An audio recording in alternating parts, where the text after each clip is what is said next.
If you're here for an alcohol petition, you will need to be here present to state your name and address for the record next Tuesday at 2 o'clock. So if you're on public services, we will not be meeting today. If you're on the agenda, you will need to be here next Tuesday at 2 o'clock to state your name and address for the record. All other agenda items will be forwarded to the full commission next Tuesday. And again, this is for public services. We will not be meeting today. If you're on public services, any alcohol petitions, you will be here next Tuesday at 2 o'clock to state your name and address for the record. No public services. The next committee is scheduled for 105, Administrative Services. We'll see if anyone shows up for that committee. So no public services today if you're on that agenda.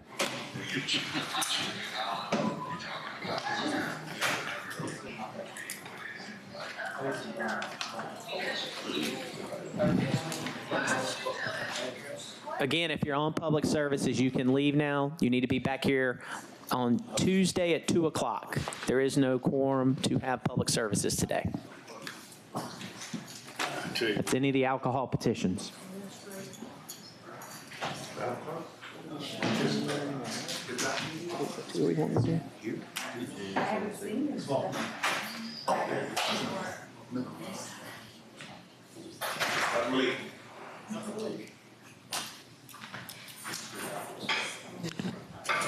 It currently looks like today, if things stay the way they look like, that we would have engineering and public safety.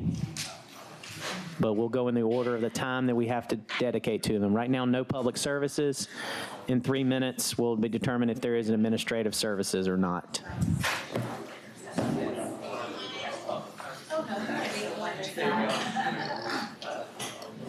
We go down on board. 209.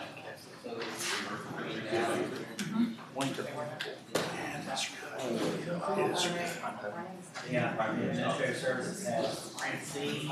And I can't lose weight.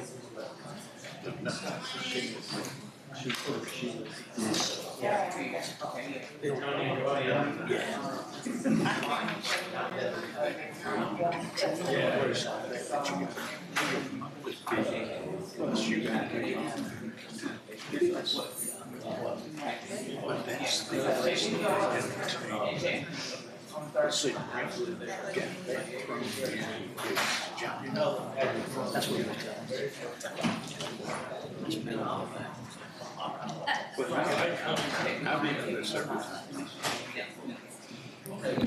Again, if your agenda item is on public services, you need to be here next Tuesday at 2 o'clock to state your name and address for the record for your alcohol or any form of licensing. Next Tuesday, 2 o'clock, same place right here, if you're on public services. What happened? He just left. Huh? He just left. Who? I guess, yeah. I don't know why. I know. Yeah, that's what I'm telling you. I'm seeing there's a couple of friends.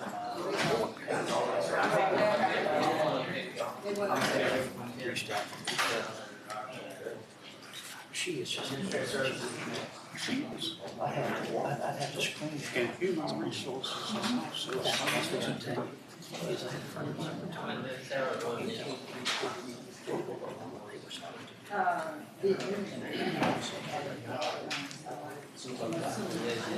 okay.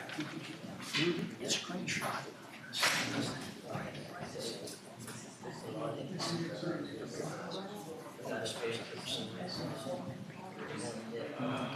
Okay, believe it or not, believe it or not. Samuel Science, Dennis Williams, and myself. Do you have a copy of the agenda? Rewrote PPPs when I was on the commission, and they passed those. So we were done for that stuff, and it's just good. They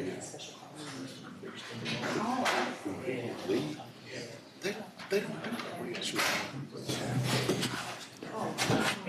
Again, since I'm the only representative for Administrative Services, Administrative Services agenda, if you're on the Administrative Services agenda, It will be next Tuesday at 2 o'clock. All items will be forwarded to the full commission. Administrative services, the 105 agenda, all those items will be forwarded to the full commission. The next committee to get started will be engineering at 1:10.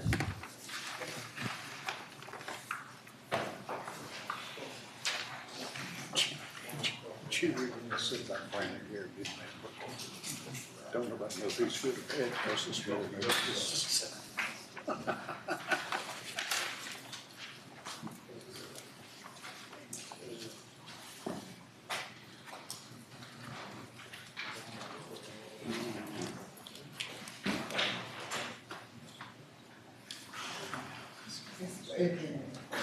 Yeah, she's back.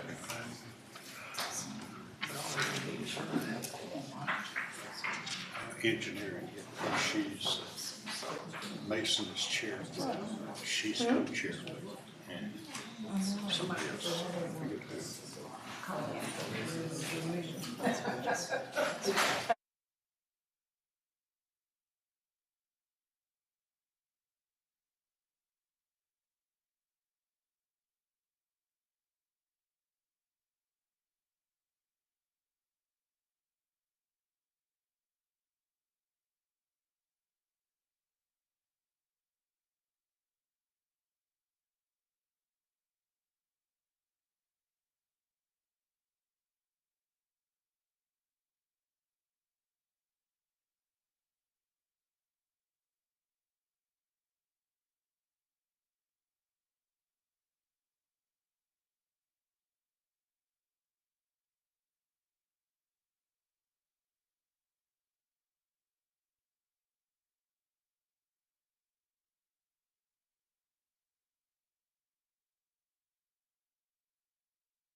Madam Clerk, is there any additions or deletions to the agenda?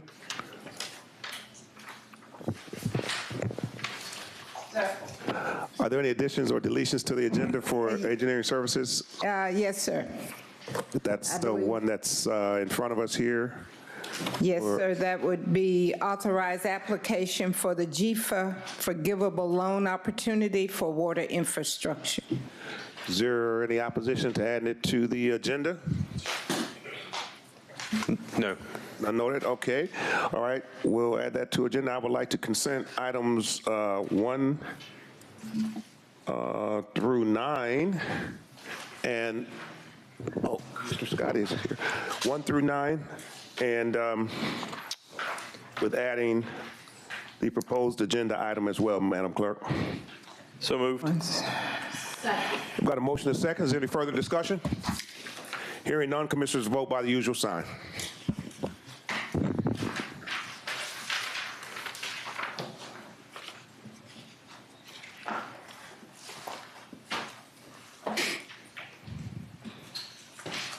Does it work? Battery's dead. Okay, maybe. That motion carries with Mr. Lewis out. All right, thank you, Madam Clerk. We'll go ahead and go straight to item number 10. Please, Madam Clerk. Item 10 is an update on the Olive Road, White Roads reopening. Thank you, Madam Clerk. This item was requested by our Super District Commissioner, Commissioner Francine Scott. If you would, Ms. Scott, please. You have the mic. Thank you, Mr. Chairman.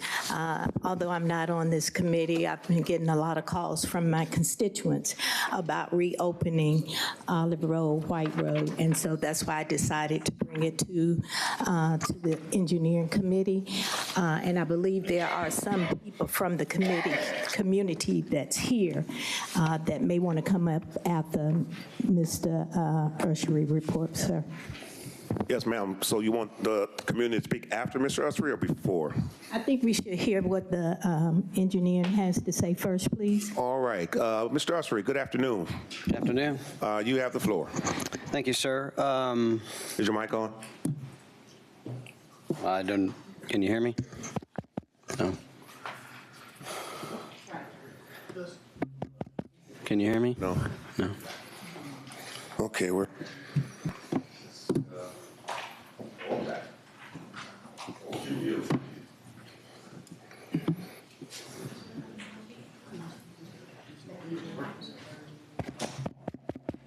Okay, there. Good afternoon, Mayor and Commission. Thank you for the opportunity to come up and give you all an update on this this particular item. I know it's been a matter of frustration for some people that live in this area, so I'm happy to sort of explain how we got here and why it's been closed so long, and then what we hope to do about it in the future. So first thing I'd like to do is go over the timeline pretty quick. Basically, this bridge was closed, well, this overpass was closed. It was the end of February or early March. It was about a month before Masters. There was a major accident there, a major crash there that involved a large motorhome. So it was closed at that time. Over the next couple subsequent months, CSX came in, did a lot of upgrades to the bridge. They strengthened it and they cleaned it up. And so they did several months worth of work. They were completed with their project approximately the end of May.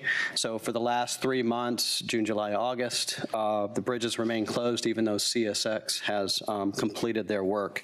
So like you all, I've gotten several calls about why is the bridge still closed even though CSX is done with their project. So it's basically a safety issue, I feel. As the county traffic engineer, you know, there's two things that are my major concern. One is safety of the public as they travel in roadways. And then the second one is I have to make traffic flow so you can get to where you want to go. So those are the two things that I focus on in this position, in this job. So let me go over some of the safety issues that I believe are still present at the bridge, even though CSX has completed their work. One is that I'm sure you're all aware that when somebody hits the bridge, they don't call us and let us know that they've hit the bridge. We always find out through a secondhand source, which means that we aren't always able to react quickly. We have to wait till somebody in the community or the sheriff's office or somebody lets us know that the bridge was struck. So because of that, there is the real possibility that if the bridge is hit and for whatever reason no one notifies us that the bridge has been hit, or no one notifies CSX that the bridge has been hit, there's a very real possibility that there could be a train derailment, and that would be catastrophic in this area. There's homes on one side, there's businesses on the other. This bridge is elevated about 10.5 feet, so if there was ever a derailment, it would do major damage to any structure near this area, which could be an issue. Oftentimes when the bridge is hit, there are pieces of whatever vehicle hit the bridge still in the roadway. We've had multiple instances where, I'll just use the last one as an example. It was a large motorhome. There were roof panels. There was an air conditioner. There was other associated pieces and parts still in the middle of the road. And again, we didn't get a call that, until sometime later that those items were in the roadway. In many instances, most of you, I think, are aware, there's the bridge itself, and then in front of the bridge on either side is a big steel beam. And we've had multiple instances in my 8 years here that when somebody's wedged under that bridge, and if the vehicle is still operable, they try to back up. And when they back up, they shear the bolts that hold that beam, that protective beam, in place, and there's been many times that beam has fallen. The last instance, I'll keep going back to the last instance, but the last instance, we were very fortunate in that the person that hit the bridge was in a Class A motorhome, and which has a flat front, and they backed up, and they pulled that beam off when they backed up, and it fell in the roadway.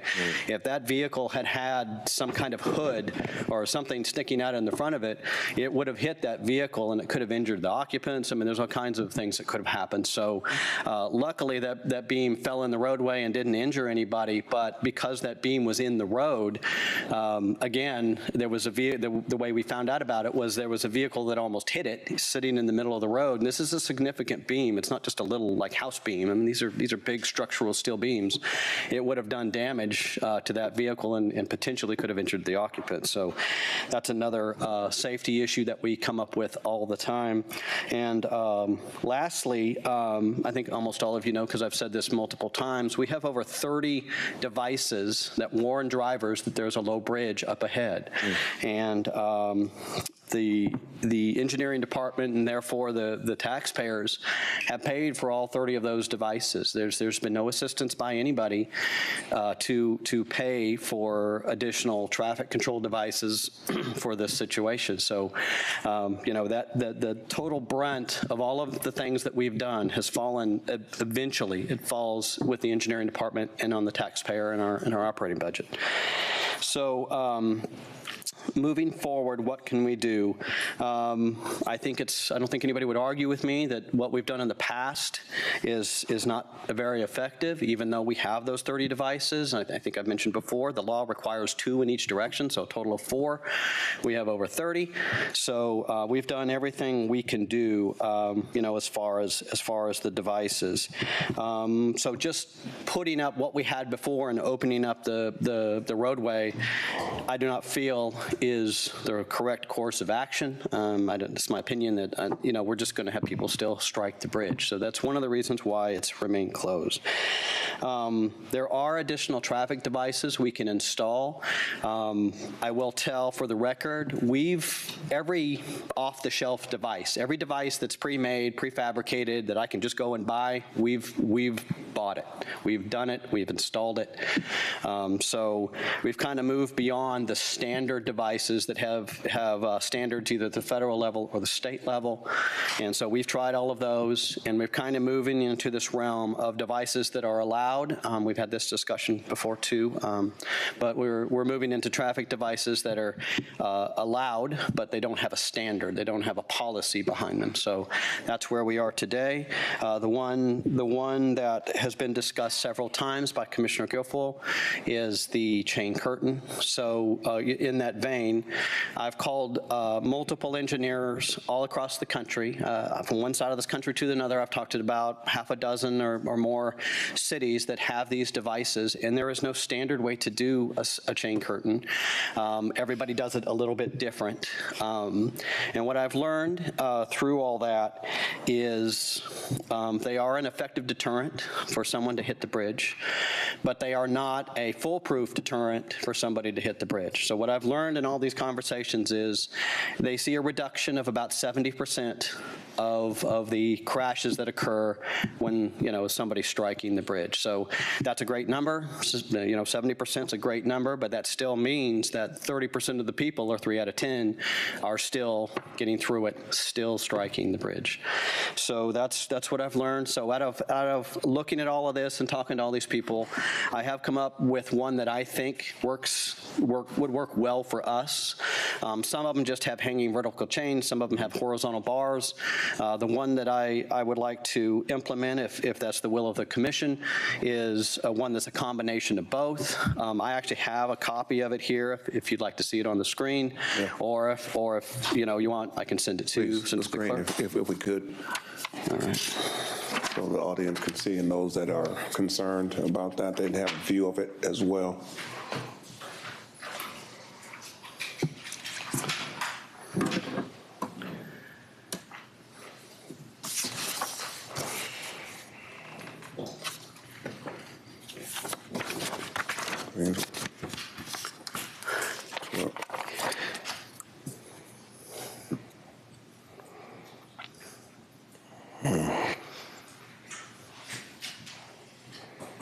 Okay, so as you see on the screen there, this is actually a combination of both. It's got vertical chains and it's got a horizontal bar, so it kind of takes the best of both worlds. This is the device that they use in Kansas City, Missouri. Out of all of the ones I looked at, I think this one has the best combination of a deterrent to warn a driver that, there's something up ahead that they may strike, and then also there's a maintenance aspect to this. I have to be able to maintain this.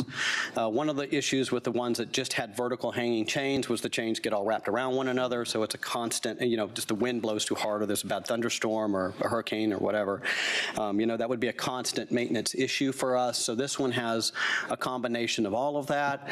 Basically, in this one, you have chains that hold up a horizontal bar, and then the things hanging below the horizontal bar are plastic tubes, basically. And so, they should not damage a vehicle in any meaningful way. And then, they'd be easy to replace. If somebody hits it or cracks it or breaks it, we can just, put up another one. So this is the device that I've come across that I think will work best for our particular situation. The one issue with it is that, like I said, there's no off-the-shelf solution. I can't just call somebody and say, I want to buy this. So I have to procure all the pieces and parts separately and then put it together. So there's I've already directed staff to look and to see how we can, where we can procure all the different components to this structure if we want to move forward. So, there's some additional time in that I'm going to have to purchase all the pieces and parts individually and have to go through the procurement process for each one of them instead of just buying one item and putting it together once it's shipped to us. So there's that. And so, kind of in conclusion, the only way to really solve this problem, the only way to make sure no one ever strikes that bridge again is to close the road. That is the only 100% solution that I feel presents itself. I know it's not a popular opinion, and it may not be what the commission wants to move forward with, and that's fine. And we'll move forward with devices like this. Another good silver lining to this particular device is we have several TIA projects downtown, and the most difficult part of this device to procure would be the pole and the arm, and we already have those. Because we're replacing a traffic signal at downtown as one of the TIA projects, I already have the pole and I already have the arm. So the most expensive, most difficult to procure pieces, major pieces, we already have. So, and then lastly, the last thing I want to say for the record is that, as I mentioned before, Augusta has absorbed all the cost of all of these devices. And it is my my opinion that, this is as much a railroad issue as it is an Augusta issue. And I've been in negotiations with the railroad for the past couple months. So they've negotiated in good faith. I don't want to give them a bad name or a black eye or anything. They've been talking to us on a regular basis. As with any multi-billion-dollar corporation, there's lots of layers of management and there's lots of regulations. So, we're working through that. But I at least in my opinion, I think that some of the cost of this should be, we should be helped out, by CSX. So that's what I got. All right, thank you, Mr. Usher. I got several of my colleagues in the queue, but before I go to them, did you have any type of preliminary cost for the items that we would have to procure, or is that still something that you have to research? We're still looking through that. If I was to give you just a very generic ballpark, it would be in the tens of thousands, so $40,000, $50,000 would be my guess today before I know, exactly what it would cost. Okay, and also, was there any research done on, I want to say it was a couple, 2-3 months ago, well, I've been gone longer than that, so it may have been longer than that I brought up the fact of maybe an alternate route, because there's streets before that bridge or streets after. If there was an alternate route and then cross over, there wouldn't be any more than a half a block missing for anybody that was trying to get through, and they would avoid that portion at all. Was that ever looked into? We've looked at alternate routes. Unfortunately, all the alternate routes, at least that I could see, would take you through one of the switching yards. Right. And so I think we'd have even more issues with that than we do with the bridge, because they're constantly in there moving and switching. So if you get annoyed sitting at the train tracks at Kissing Bower Road, I'm sure you'd be really annoyed if you tried to get through their switching yard. Yeah, unfortunately, we can't, regulate common sense for people just not to go through. All right. In order, I have Commissioner Guilfoyle, then Commissioner Scott, then Commissioner Garrett. Commissioner Guilfoyle, it's on you. Thank you, Mr. Chairman. Mr. John, I appreciate you bringing this before us. As far as the railroad, CSX, it's costing them millions of dollars every time somebody hits that trestle. Yeah, it costs them a lot of money. Matter of fact, the bridge upgrade they just did cost over $1 million just to upgrade the bridge. So with that being their responsibility, I'm glad that you said, this does reduce the people from hitting the bridge by up to 70%. But as far as CSX, why don't they use a crossing arm? Have you talked to them about that whatsoever? I have, what they told me was that's not an appropriate use of the arm, because if there's a train on the tracks, on the bridge, right, there's no need to stop traffic. It's, typically an arm is to stop all traffic at an at-grade railroad crossing. So this doesn't meet those conditions, this location. Okay. As far as a source, you got Southern Fab Edge company that did the gateways down here on Riverwatch. They did the sign at the Augusta Tech, that 3/4-inch solid plate. They actually, if you reach out to them, and you might be able to get them to, because they are in-house, they design, they engineer, and they're capable of doing it. But the only thing I would suggest is to make it out of non-corrosive stainless steel chains, aluminum, etc. And I'll be happy to show them that mock-up that I did, because the way I designed it was to where if it gets broke, it doesn't fall off as well. Mm-hmm. Yeah, I have another standard of this. It has a lot more detail on it. This was just a concept picture that I thought would be easy for everybody to see and understand. But yeah, the actual detail that I got from the city of Kansas City, they are very specific about, it's mostly aluminum and plastic. So stainless steel bolts. PVC. So things that don't corrode easily, and things that are also readily available and easy to replace. Thank you, Mr. Jones. Thank you for coming before us. Mr. Scott? Mr. Urshery, what you're making this It's a chain curtain, ma'am. chained up, who would be liable if it's hit or it fall on somebody's car? Would it be the county, or we'll say, hey, you came on your own risk? How are we going to balance that out in terms of the liability of a car being damaged? So this would be our device in our right-of-way over our road. So we would be responsible for it in every way. Like I mentioned, there's no standard for these devices, so I just did a lot of research and picked one I thought would be the best. But unlike a device, say like a stop sign, if somebody ran a stop sign and the stop sign was there and it was appropriate and it was per standard, those standards cover us because they can't complain that, oh, it's not big enough, it's not small enough, it's not the right color, all that. And so if we've done it right, there's really no possible way for us to get any sort of, have any issues with that. But this device does not meet that criteria because there is no national or state standard for a chain curtain. Thank you, Mr. Chairman. Yes, Commissioner Garrett? Hey, Chairman. I'd like to make a motion that we begin the process to procure the traffic control device as displayed by traffic engineering. Second. Well, prior to that, I know we have some individuals from the community that want to speak to this item. Is that correct, Commissioner Scott? Yes. If they would come up to the podium and introduce themselves, their name, address for the record, and let us know what you have on your mind there.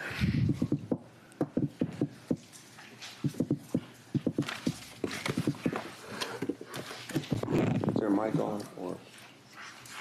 Yes. For the record, my name is Larry Jones. I'm the president of Universal Plumbing on Millersville Road. Was born and raised in that same. Was born and raised in that same community. Went to school at Collins School. Went to school at Josie High School. Sorry. Yeah, don't hold that against me.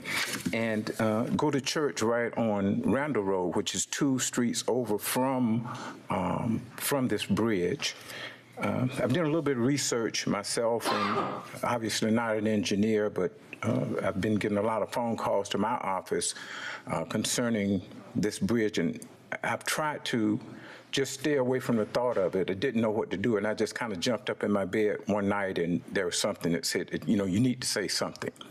And I've done a little bit of research, and in my research, I found that almost 100 years this bridge was engineered by some engineers from our local community here. First of all, I'd like to thank each of you for your service, for your commitment and leadership towards our great city. And this bridge has been a chronic problem for not the average commuter that drives a vehicle, but for that one person that is not paying attention, who's driving a truck that's over 10 feet, 5 inches tall. And it hasn't been for the average taxpayer that's causing the problems. And so I read this from CSX, and bear with me. It said, and this is in February, and I know that our engineer said that this happened in February. It says that at CSX, safety is at the core of everything we do. CSX bridge inspectors conducted a thorough inspection of the Olive Road Bridge following today's vehicle strike and determined that the track was moved out of alignment as a result of the incident. The track was immediately taken out of service and resources are being developed to conduct repairs, or deployed, I'm sorry. The roadway will remain closed to traffic until repairs can be completed. Those repairs were completed, I think he said in May, something like that. As far as they're concerned, until the repairs were made, the bridge had to be closed. The road authority would be the appropriate entity to provide comment on potential solutions for motorists. We continue to urge vehicle operators to pay attention when driving, adhere to the advance warnings, and I think there are about 30, and posted bridge clearance signs, and make sure that their vehicle can safely clear the bridge before proceeding. According to CSX, the section of Olive Road near the bridge has been closed to allow CSX to conduct repairs and upgrades, which CSX estimates could take up to 3 months. They repaired it. I go to church there. My drivers come through there every day. The bridge was opened. Subsequent to that, maybe 2 weeks later, it was closed. CSX did their due diligence in issuing a statement to the taxpayers, letting them know that this is what's happening. This is when we project it might be open. After that, it was like nobody knew what was going on. Why did it get closed again? When is it going to be open? What's the game plan?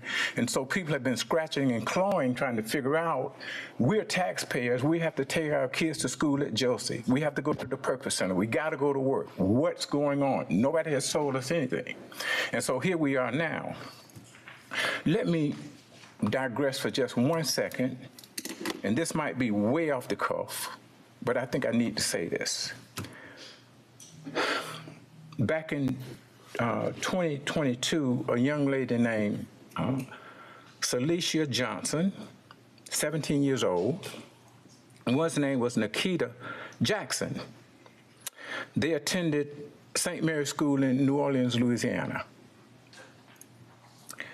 There was a problem that initiated from the Greek philosopher Pythagoras over 2,000 years ago. Nobody was able to solve that problem.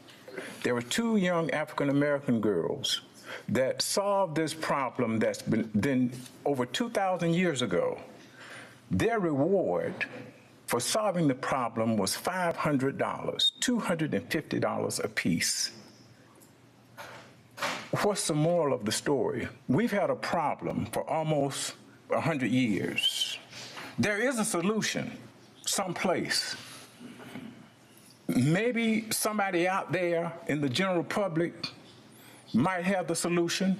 Maybe if we offered $500, they can come up with a solution to fix it. But this is what I believe. If CSX says the bridge is okay, if the traffic engineer said the road is okay, why isn't the bridge open? It seems as though the public is being handcuffed with the problem that's not really theirs. Maybe we can help in solving the problem, and I did hear some solutions just now, but it's been months, it's been years. I know that we have great minds. Whether it's chains, whether it's if the chain hit the top of the truck and tear the top of the truck up from the chain, that's better than hitting the railroad. So I don't know what the solution is, but as a taxpayer and as somebody that's kind of lobbying for the people that's begging, and I know that there's a detour up Kissing Mile Road. I went the other day detouring. I got stuck in about 30 cars because there was a train on Kissing Mile Road. And I did see the signs at the railroad crossing on Olive Road. I took pictures of them. They're raggedy at best. There's one stop sign with flashing lights around it. There are other signs that's falling down. They're decrepit. Nobody pays attention. But I also come down Walton Way Extension. Right at the pond. There are 2 signs, one going both ways. It's nice, beautiful sign that tells you how fast you're going. And if you get over 40 miles an hour, it says slow down, slow down, slow down. And I compared that with that stop sign on Olive Road, and there's no comparison at all. As taxpayers, I hope that we can do better because people are beating me up. They're tearing my office up. I'm just here because I was asked to come. And I feel the pressure. I was raised there. We can fix this with whatever device, whether we have to get Santa Claus out there with a warning sign that said, don't stop, your truck is too tall. Stop, go back. We can fix this. Come on, 2,000 years they've solved the problem. It's been 100 years. We can fix it. I'm Clarence Moore, the pastor of the Good Shepherd Baptist Church. And this road has really presented a problem, the bridge, as it relates to our congregants being able to get to church. And as Mr. Jones has said, going to Kissing Bow Road, if the train catches you, another 20, 30 minutes late. One of the comments I heard is that, it seems to be that there's no communication between law enforcement and traffic engineering, because if there is an accident, it seems to me that law enforcement should call traffic engineering to let them know that the bridge has been hit, just as they do with calling a wrecker when there's an accident. So that's a communication problem, I believe. I heard the number 70%. Nothing is foolproof. Someone may go back and hit it, but at least open up the roads, because thousands of cars pass that way on a daily basis. Again, as Mr. Jones stated, the road was reopened in May for a couple of weeks, closed, and there has been no communication that we have received in the community from the city. And I think there's communication problem there, that someone ought to get up and say something. Who made the decision to close it back down after it was reopened, and then to put the concrete blocks there? There was an article in the paper that stated that it was a vote that was to be taken in May or June for $80,000 for this curtain, I believe. May or June has been gone. So that was something that was in the Augusta paper as well as on the news, and I can pull it up and find out exactly who made that statement. But we ought to be better. There should be better communication to the residents of that community, so that we're not feeling as if we're second-class citizens. Thank you. Thank you, Reverend Moore. Thank you, Mr. Jones. There's some questions that have came out of that. Seem like some answers need to be given. I do have, he is here. District 6, Commissioner Lewis.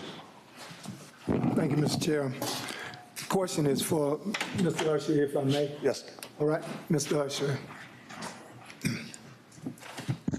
In hearing about the curtain and proposing to erect this curtain, do we have to have state approval in order to erect this curtain? There's no state routes on these roads, so no we just state need to stay. approval for it? We need to stay outside the railroad right away. But other than that, the rest of the right of way is owned by Augusta. We're good. Yes, sir. Okay. Thank you, Mr. Chair. So, question, Mr. Usry. I'm certainly no engineer, but I remember, I don't know if it was on the Flintstones, on some cartoon I saw. But no, they hit the chains, and the trucks kept going, and then something came up out of the street and blocked them from going any further. I mean, I don't know if that's, something that's Fort possible. Gordon has some of the, Fort So they Eisenhower never has some got of to those. the bridge, in other words, because each side it popped right up out of, because we do have that on Fort Gordon, Fort Eisenhower as well. So those are some military mines that are there that may be able to assist as well, because we have that on Fort. You can't, once it's hit, it's coming up, and you're going no further. So, not rocket science.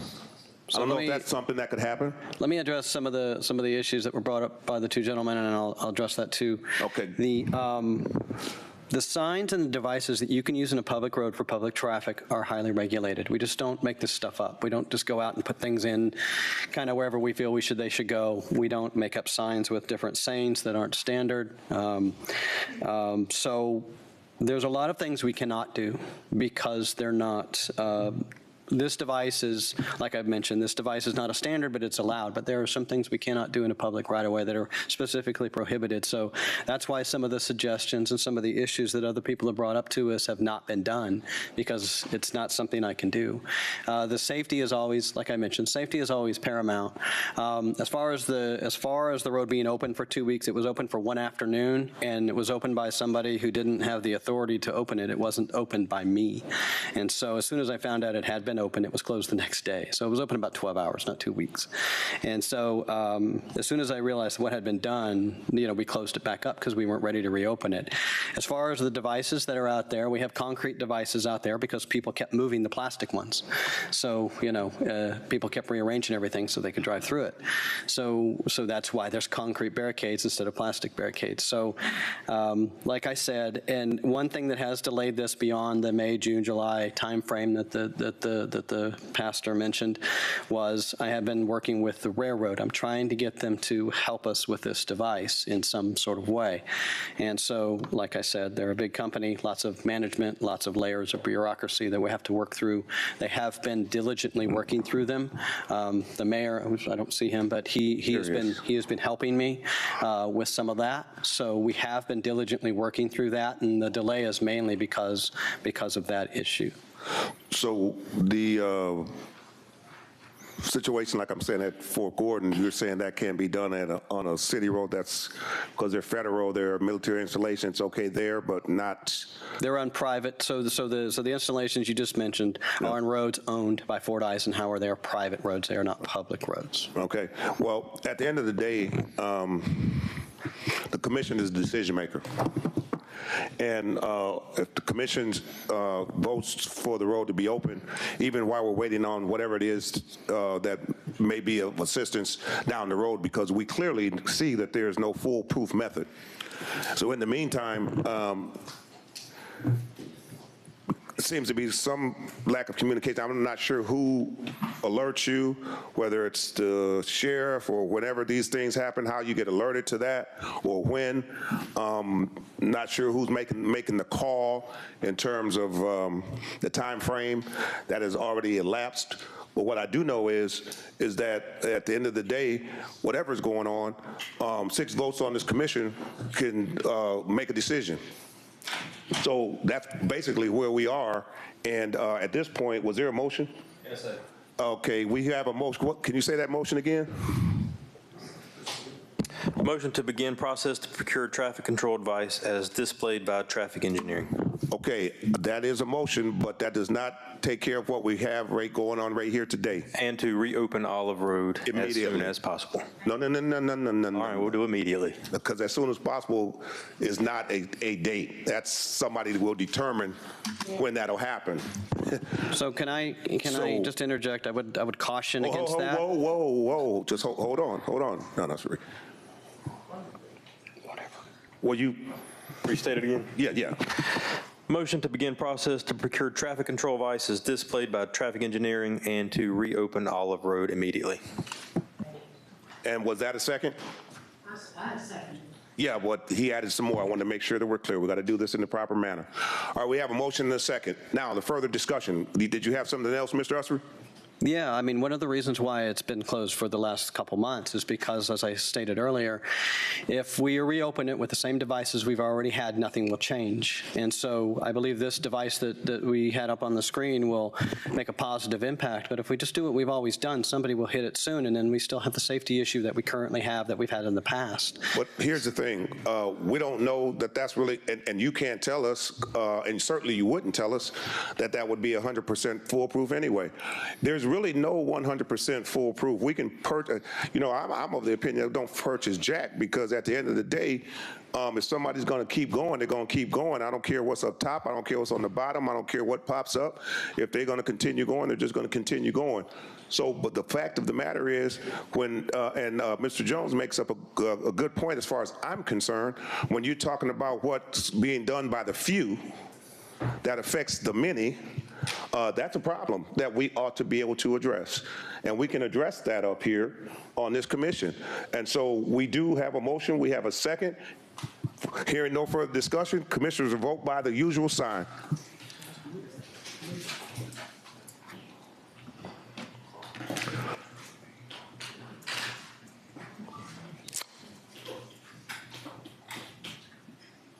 It's unanimous. What the, oh, thank you. So for those that are out there, next Tuesday, it'll go before the full commission. Full commission votes for it. It becomes that, and it will be open immediately at that point. Okay? All right, now, moving on, Madam Clerk, we have an agenda item, I do believe, that we didn't consent, did we? Yes, sir. We did? Okay, well, good. Hearing no further items, the Engineering Service Committee is adjourned.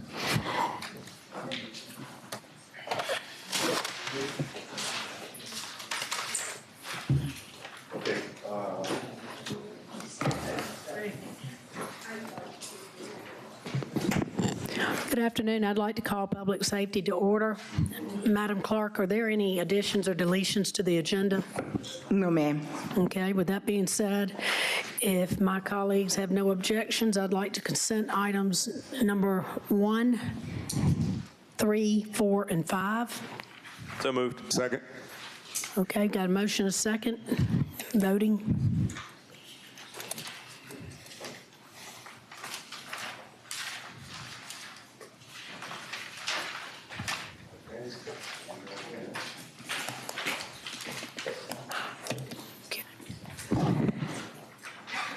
That motion carries unanimously with Mr. Bobby Williams absent. Okay. Item number 2, ma'am. Yes, ma'am. Item number 2 is a motion to approve reinstatement of 1% to the animal services budget. Okay. I'd like to acknowledge Mayor Pro Tem Garrett. Thank you. I guess Director Hill is going to speak towards this. So I guess we'll listen to him first. Go ahead. Well, Go ahead, Good Director afternoon, Hill. Commission. This is basically just to explain that in response to the direction of the commission, I just wanted to request our 1% to be resubmitted based on our spades and neuters that we have in our medical account is getting low, and that reinstatement of the 1% is going to be what we need to, help us out. All right. I have a question for Mr. Hill. Do you know what the total amount of this 1% would be? It's 18,000 and it's in here, 18,830. All right. Motion to approve reinstating the 18,130 as stated by 830 as stated by the director. Okay, I got a motion. Do we have a second?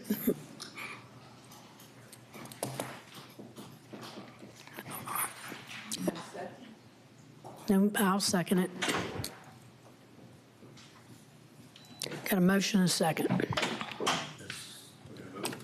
Yeah, I'm waiting on Commissioner Mason, yes. Ready to vote?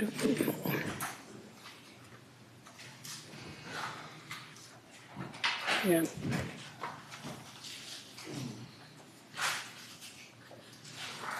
Motion carries. It's unanimous with Mr. Bobby Williams out. Okay, thank you, Madam Clerk. That concludes public safety for the day. Madam Clerk, wait a second. We got one item from 11 o'clock that's time sensitive for the airport. Madam Clerk, can we call the 11 o'clock back to order? Because what's the deadline on the grant? The 12th? Well, it said it had to be signed by the 13th and submitted back. So you could either approve it today or ratify it at our meeting on Tuesday. Okay. Is there any?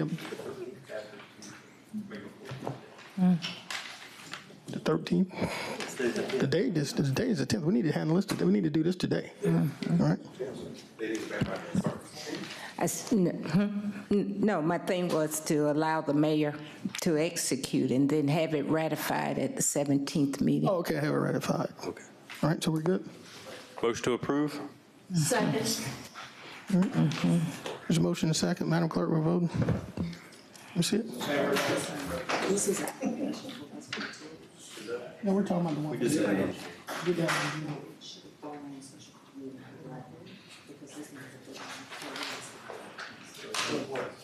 Yeah, we did.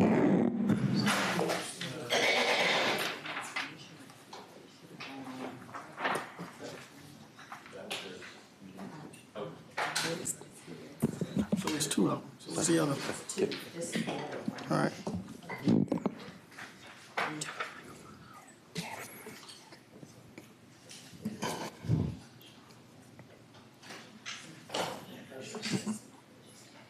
Why would we all not vote on that? We need to do that over, don't we? Yeah, we do. All of us need to vote on that agenda. Yes, it was consented, so it needs to be voted on by the commission, correct? But we all need to vote on the first item. Names up there. That was from the last item. Oh, sorry. We haven't voted yet. We haven't voted yet. All right, Madam Clerk, for the record, can you restate, let's just start over. This addendum agenda that should have been added to the special call meeting, can you read it for the record, please? It's to authorize application of the GFA forgivable loan opportunity for water infrastructure. All right, colleagues, we've heard their motion approved. Motion to approve again. Second. There's a motion and a second. Madam Clerk, we're voting. So don't we need to vote on the first item? Airport, we're going to get her to read it. Well, let me ask you this. We need to have unanimous consent to get it added on. So that's what we need to acknowledge, that we have unanimous consent. Are there any objection to having this item added to the agenda? So there, Seeing or hearing none. okay. So what we can do is go ahead on. We have the first motion. Why don't we go ahead on and take care of the item regarding the airport grant? Just go ahead on and vote on that, and then we'll take up the second one. Okay, all right, can you read it for the record, please? The motion to accept and authorize the mayor to sign the FAA AIP grant in the amount of $8,898,512.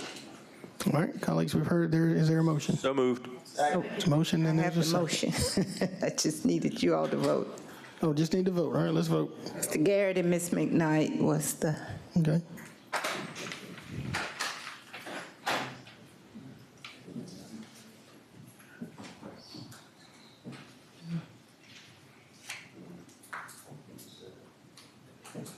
that motion carries with Mr. Johnson, Ms. Pulliam, Mr. Williams, and Ms. Scott out.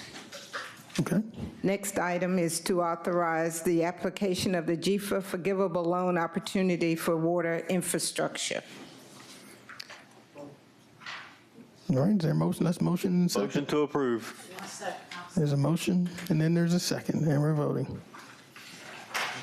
You have a question? After we vote. Okay.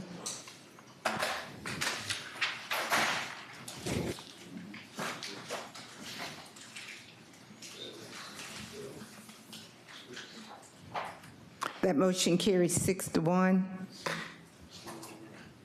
With, it's been published. Okay. With Ms. welcome back. McKnight voting yes, Mr. Tony Lewis, Mr. Sean Franham, Mr. Brandon Garrett, Mr. Wayne Guilfoyle, Mayor Johnson, voting no by mistake, Mr. Alvin Mason. All right, thank you, Madam Clerk. Chair recognizes Commissioner Brandon Garrett. Thank you.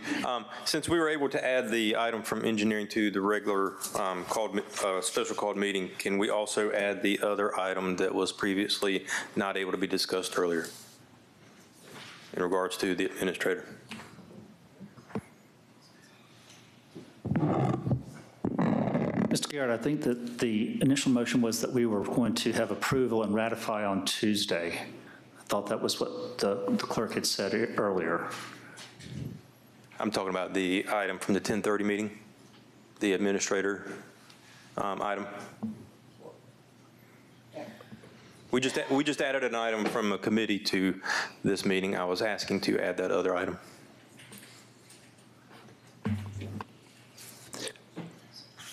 But Mr. Garrett, what I'm saying is I thought that the posture was that the clerk was suggesting that the two matters be voted on today for ratification on Tuesday, so it would not be, if I may have misunderstood the clerk in that regard. Was it a... That's what I suggested, but they decided to. I apologize, I did not realize. I thought that was the posture of it. Mm-hmm.